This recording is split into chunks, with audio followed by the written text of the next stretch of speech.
தியேட்டரில் கேப்டன் பிரபாகரன் படத்தை பார்த்து கதறி அழுத பிரேமலதா, விஜய பிரபாகரன்.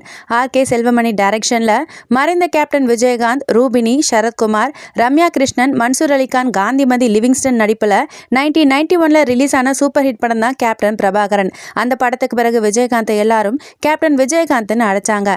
அனைத்து உச்ச நடிகர்களுடைய 100வது படம் ஃபிளாப் ஆன நிலையில கேப்டனுடைய படம் மட்டுமே சக்சஸ் ஆனது ஹிஸ்டரி. அதை யாருமே இன்னும் பிரேக் பண்ணல.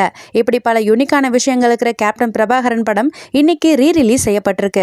ஆகஸ்ட் 25ஆம் தேதி கேப்டனுடைய பிறந்தநாள் கிராண்டா கொண்டாடப்பட இருக்கிற நிலையில அதை முன்னிட்டு கேப்டன் பிரபாகரன் படம் ரீ-ரிலீஸ் செய்யப்பட்டிருக்கு. இந்த படத்தை அவருடைய மனைவியும் தேமுதிகவுடைய பொதுச் செயலாளருமான பிரேமலதா, மூத்த மகன் விஜய பிரபாகரன் மற்றும் தம்பி எல்.கே. சுதீஷ் எல்லோரும் சேர்ந்து நெய்வேலியில் இருக்கிற ஒரு தியேட்டர்ல படத்தை பார்த்து ரசிச்சாங்க.